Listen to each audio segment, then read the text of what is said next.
what's up, everybody? Welcome back to another episode of the Real Heroes Show. You got Cory and Nick with you here, and in this video, we are doing a spoiler-filled review and breakdown of Halloween Kills, which is out in theaters and on NBC's Peacock streaming service, if any of you know what the hell that is. Nick, how are you today, buddy? I'm doing well. It's Dune weekend. How could we not be Dune doing weekend. well? I know. It's going to be fun. Very excited about that. Quick PSA before we dive into the Halloween stuff. We are going to have a live stream on Monday of next week, which is the 25th of October. It's going to be at 8 p.m. Eastern Standard Time. We're going to be breaking down Dune, processing all of our emotions on it, and having a nice community in the chat, answering questions. Should be a good time. So definitely make sure to mark your calendars for that. It will be fun. We'll have a link posted up to it. Probably a day or so before the stream goes live. So Halloween Kills. This is a 2021 slasher film. It is a direct sequel to the 2018 Halloween film, which is a direct sequel to the 1978 Halloween film. So they basically ignore Halloween 2, 3, 4, 5, Halloween H2O, the Rob Zombie movies. They pretend like those are just not part of the canon whatsoever. And this movie picks up right where the 2018 movie left off. So you've got Laurie Strode, her daughter Karen, and her granddaughter Allison. They trap Michael Myers in a bunker in the bottom of Laurie's house. They set the house on fire at the end of the last movie. But, you know, it's Hollywood. Money talks, and sequels and threequels get made, which is what's happening here. So this is the middle chapter of a 3-film thing. And, of course, that means Michael Myers can't be dead. So Michael Myers escapes from the house and continues to wreak havoc on Haddonfield, Illinois. Nick, let us start with the positives. We're a positive show here. We don't like to poo-poo on things too much. So what did you like from this movie? I do like the fact that it continued with the story. I like the fact that it ignored the other ones. Mm-hmm. And again, I think in movies like this, when it has a bunch of sequels, it's kind of like the same thing with Friday the 13th. Mm-hmm. There's a bajillion of them. Yep. Are any of them necessary after the first one? Probably not. But I think when you focus on something that is like this, and a concept where going back to the late 70s to 2018 till now, you have this gap in actuality, and then within the movie itself, it does create like a pretty unique universe, and I think that's when it's done well. Yeah. I think with making something look old, as this movie is, 43 years old now, right? Or 42, 43, something like that. It's up there. Yeah. Again, I liked that they just continued with it. I remember seeing the 2018 one, and I'm like, he's not dead. There's just no way. And I liked the flashback. I thought that they did a good job with that. And I was watching it late last night in the dark, as I have to. So I didn't really get spooked because I was just more so like laughing at certain parts. I'm like, this guy's dead. He got stabbed in the face. Right. Which is kind of like the original one. Like the original one, yes, it sits on like the Mount Rushmore of horror films. And was revolutionary for its time. But I watched it recently because I did a 4K review of the new Shout Factory remaster that came out, and I was like, it's not that scary. Like all the scares come from the music and not really from what's happening on screen. So it kind of fell in line with that. It was goofy and silly, and people make a lot of bad decisions and get murdered for it. Yeah, it's actually one of the things I really, really liked about this. I think they did a great job with the musical effects. Of course, obviously one of the most well-known themes ever. I think any movie, that Halloween theme, like you just hear like the first two piano keys, and you're like, Halloween. Yeah, and I like the transitioning from past to present, present to past, and just kind of, again, obviously, I think most people that watch this movie will have seen at least the original and the 2018 one Right. to know that this takes place right afterward, because you've got Lori, who was stabbed on the Mhm. way to the hospital. Yep. And you see the fire trucks, something going by, and she's like, "No, no!" Like, Let it burn. let it burn. Yeah, and I'm just like, "Oh, actually, that's kind of cool that they did that." And then, R.I.P. Firefighters. The entire fire department, Yeah, the which is entire the background of our video today. If you haven't seen, it's Michael's reemergence stepping out. from the house, which was pretty badass. I can't fight that. It was pretty Y- cool to see him yeah, kind there of was just some. march out of there. Yeah, I would say, as far as some of the shots go, they were pretty cool. Hmm. They're, I think some of the scenes and shots were creepy, which again just adds, to that effect. Some of the part that took place in the, and I hate to say it, but some of the killings were just like so brutal, Yeah, and it really adds to it's a slasher. You know what I'm saying? Like, you yeah, man. expected them to be so grotesque and just downright bloody. I mean, the scene in the car, right, where the guy who's a nurse, or an RN, he gets stabbed like right through the eye, Right through his eyeball. and then his girl is, running, and then Michael just kicks the door and she shoots herself in the Shoots face. herself. I'm like, what the fuck is this? Oh, And then, like, he leaves these, the little the trails afterward. They're on, like, yep. the merry-go-round, and Mhm. the one was like hung on a swing set or whatever it was, the Yep. monkey bars. And I mean, again, like, there are some brutal scenes in this, especially in the last scene in the house. Um, Yeah. okay, what's his face, and his son. I Oh, can Lonnie Lonnie, yeah, and like, Cameron. Yeah. yeah, and he's dead in the attic, and then that staircase. But I'm like watching them going, Ugh. God, like, that's just so Yeah. rough, And then to add insult to injury, he's like slowly making his way down the stairs and he's like, "Should I?" Yeah, I'm gonna snap his neck. And then he just snaps his neck right in front of his girlfriend. It's pretty brutal. Yeah. Big John and Little John. I don't know which one it was that got the Game of Thrones mountain treatment, but Little no, Big big John I think was it's Big John, right? the one who dances. Yeah. Yeah, yeah, Big John gets mounted, Ugh. and then It's always brutal. Little I John's like like, "Michael, you've returned home," and then just gets, he murdered, gets murdered gets pretty hardcore too. got There's got. a light tube to the throat Dude, early in that the was movie. nasty. That was nasty. And then, like, I was her husband or whatever, just like, Michael's just going like, knife, stomach, And knife, chest, yep. knife, stomach. I'm just like, Michael, I That think that almost it's felt like a try before you buy at the store kind of thing. Like he was taking the knives for a test run and he was like, "Nah, I don't yeah. really like those ones. Which This one one looks has good. the I'll." best puncture, smoothness, in out Oh, man. ratio, Yeah. And I'm just like, that.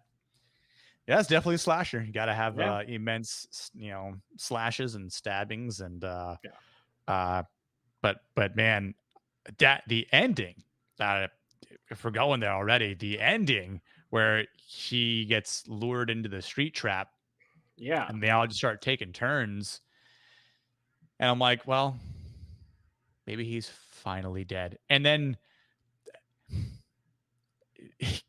go back to the hospital scene, where it was it Lori and Hawkins, right? Yeah. Is they're Yep. talking, and she's like, the more he kills, the more evil he becomes, the more, Mhm. like, the longer he lives. The less human he is or Yeah, whatever. and then he just gets up and kills everyone there. Yep. I was hoping for Tommy to get that killing blow with the bat. Yeah.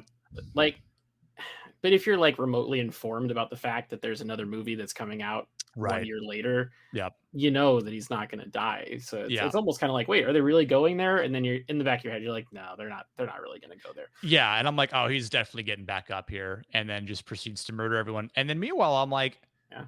they're at the house, which is like, literally like a block or 2 blocks away. Yep. So they don't hear all the yelling like a block away, right? And this is kind of gets maybe into like the dislike, where they don't pay attention to it. And then Yeah. what Carol from Archer Karen. go yeah, goes upstairs and stands in the same spot as Michael's sister, and then proceeds to get murdered the same Brutally way, murdered. brutally murdered, like slashed to Like death, he gave her some literally. extras Yeah, during that one. and So she had it coming because of what she kind of did to him, and so he got vengeance and revenge times infinity. big time. But that's upstairs. No one hears it. Yeah. Now again, maybe the next movie takes place right at that moment. I don't know. Maybe.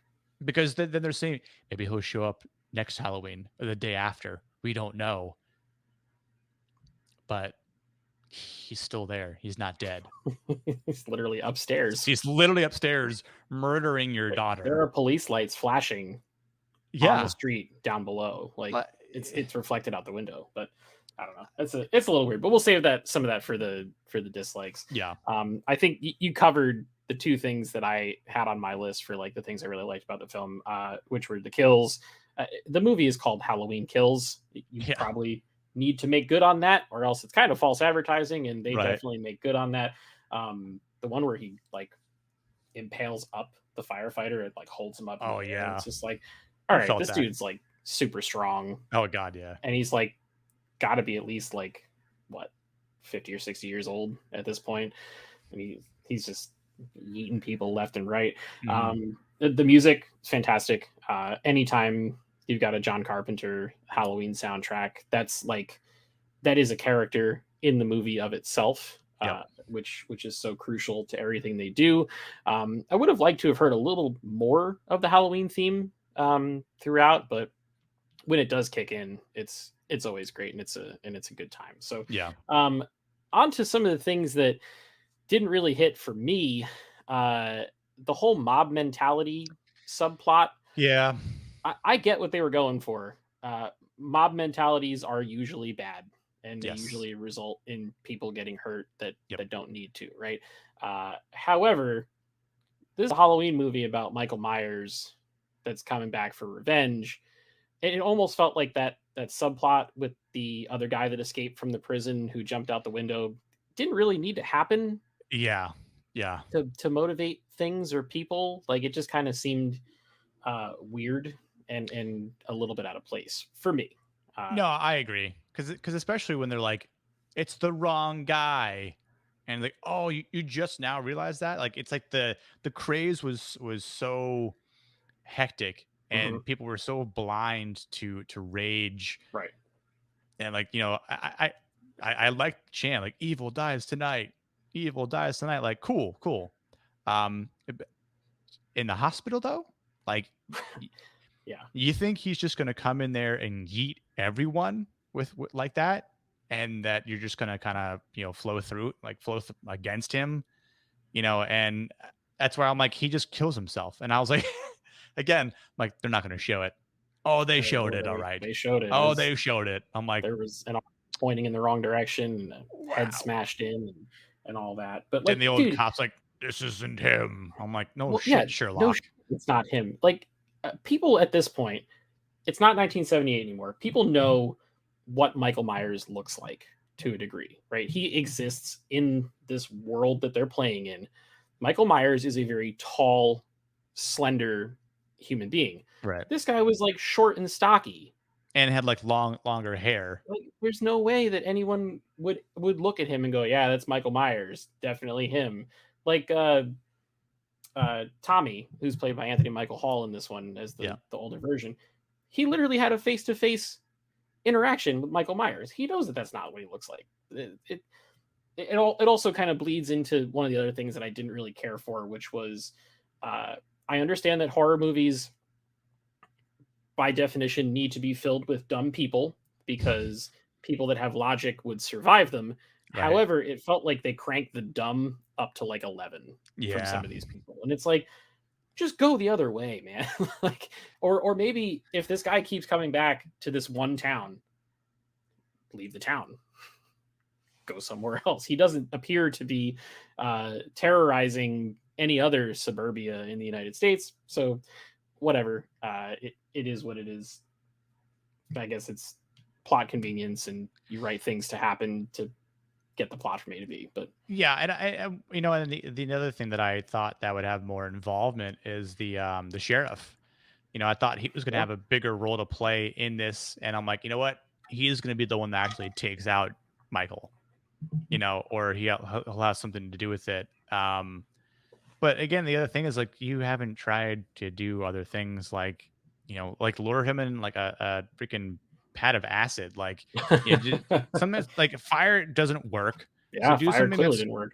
do something that's going to completely like disintegrate him, or find a way to chain him up and then sever his own pieces from his body and then put them in acid so they, or you know, or like throw him in a, what's it called, an Hydrochloric acid. yeah, hydrochloric acid, or like something that's going to incinerate him, right? Yeah, pull a Uh, Walter White from Breaking Bad. something. I mean, you know, let's call up Walter White from New Mexico, see if he can make a trip to Illinois. Yeah, good old Um, Heisenberg. yeah, but I agree though. Like it's you can clearly watch this and go, they're dead. You're an idiot for not starting the car. You're an idiot for locking the car. You know, why would you Yep, go out running on your own? yep. You know, why would you split up like that? You know that, you know, one of you guys is about to die, and it's sort of like when Hawkins says, and you could sort of think about it multiple times, where he could have ended it back then by just letting uh, Loomis, right? Is his Yeah, name? just Loomis put the just bullet in him. put him, yeah, boom, done. Yeah, Also, people have had terrible aim to just continuously shoot him in the chest. yeah. It does not work. Haddonfield is full of stormtroopers. Uh, That's what I gathered from this Basically, oh, movie. the one chick who was like, who had the giant handgun and was like shooting the car and like missing. I'm like, Like, bro, point blank range, man. Just hold the thing. yeah, like get like 3 feet away, out of like, you know, swiping length, and just straight at him. You know, again, I get it's a movie and the Yeah. idea is for them to be killed, but um, I don't know. Like I'm kind of curious to see what happens in the next one. Like he's got to Yeah. die, right? Like it has to Yeah. end at some point. I think it's a Harry Potter Voldemort type thing where Laurie has to be the one to do it. Yeah. Because it's her character. It's been her character for 40 something She years. wasn't really in it that much She's this not in time. this one that much, which I feel like it means they're saving her to have a bigger role in the finale, or someone from her family, which I guess at this point now really only leaves two of them, Granddaughter because and Darren is gone. So, yeah. yes, I don't know. The whole supernatural side of it that they kind of alluded to at the end, um, it kind of contradicted the 2018 version, because the Yep. 2018 was a little more grounded. It made it seem like he was just a human that was ill, that could die, and then obviously, making two more movies kind of negates that whole thing. So a little bit, it was very tonally different from the first movie. I felt like this one was almost aiming to be a little bit funnier than the last one, Yeah. which makes sense because I'm blanking on his name right now, but he's the guy from Eastbound and Down, Danny McBride. Damn He's right, a right. executive producer on these films and a writer. Hmm. So I don't know if he was, had Going the for idea to that. inject more comedy, or if the studio asked for it or whatever, but it seemed a little bit sillier Hmm. than the last one. And then at the end, it just wasn't really all that scary. It was brutal, it was violent, but it didn't really ever like get you where you lurch out of your seat or anything like that. So Right. Yeah. Yeah. I agree. It's just it was a slasher. There's a lot of slashing. yeah, So the grotesque factor was definitely high up there, which again, if that's what this movie was meant to do, then I guess it achieved that.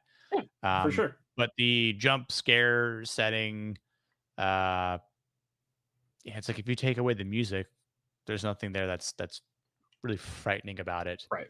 Yeah. A lot So of the kills are very telegraphed. You kind of know that they're coming. The one that was fun though was the drone, when he threw the drone back into the room. I was just like, that's pretty cheeky. It was pretty yeah, funny, but I, um, I don't know. I would say if there's anything that was kind of cool, that again maybe created some tension was I can't think of her name either. That ran in the park. was hiding under like So by the one of the bridge. survivors Yeah, from the, 78. Yeah. it was like the her babysitter was killed back in Hmm. 78, so she's older now. Um, but you can kind of hear Jason breathing, and trying not to like talk or like shake, and Yeah. it's like all you hear is like this, Hmm. and he just like starts walking across the bridge. I'm like, okay, that was kind of cool as like a Yep. tension building segment. Yeah. Um, Yeah. And that's pulled from 1978. right, Like, and I kind of wanted to see more of that, yep. like where again, I'm like maybe he does find her in that part. Maybe he doesn't, but even then, maybe he didn't this time, but next time he might. So just to kind of, I mean, I would say trick the audience, but Right. at least so it mixes it up a bit. And again, I think more tense moments would have helped anything that's choreographed, or logical that, oh well, this is going to happen, and then Right. that's going to happen. So we'll see. We'll Yeah. see how the next one turns I out. mean, aside from the quality of this film, there's obviously still a market for it. Yeah. This movie only cost $20 million to make, and it has made over 60 million at the box office. Hey, And profit. today is the 21st, so it's been 6 days since it came out, and it's a huge success for Universal and Lionsgate. And Yeah. the third one is supposed to come out this time next year, so we will see how that trilogy ends. What number would you put on this one? Um. I might give like a 6.5. Okay, that's fair. I was thinking like a six. So Yeah. Yeah. in that ballpark, it's not perfect. No. It's kind of a mess in certain spots, but it has fun moments if you're into Yeah. this type of film and that character. It's still cool to see how they can try to one up themselves and be more inventive with the kills and the murders and all that. So Yep. 6.5 from Nick, 6 from me. That is going to do it for this review. We'd love to hear from you guys. Did you go see this in a theater? Did you know what Peacock was before this movie came out? Get that Uh, month. did you get that 7-day free trial just to watch this and then plan on canceling? Drop us a comment below and let us know. We'll respond to every single one that comes through. If you'd like to support us, you can like this video if you liked it. If you haven't subscribed yet, maybe click that subscribe button. We have a Yeah. goal of 1,000 subscribers before the Mhm. end of the year. We need your help to get there. So if you haven't done it yet, we do plenty of movie reviews, TV reviews, 4K discs, you name it. There's a ton of good stuff coming down the pike from us. So we are on social media as well. Twitter and Instagram, Real Heroes Show. I mentioned it at the beginning of the broadcast, but I'll say it again. We're doing a live stream on Monday, the 25th at 8 p.m. to talk about Dune. We are very, very excited to cover that, have a community going, get some chat happening in the live stream, answer some questions, and probably drink some beer too. I don't know about you, but I had beer Yeah. during the last one, and it Yeah. worked out. Everybody seemed to have a good time. So I think so. outside of that, we're also going to have, gosh, what else? um Trying to think. Foundation. Foundation Invasion starts this week. Invasion. Yeah. uh there are a couple movies that come out next week that we're going to cover as well, so there's plenty of stuff on the horizon from Yep. us, and we're really looking forward to bringing it all to you. So please stay Yep. tuned for all of that and so much more. Until next time, we'll see you guys in the next video. Peace.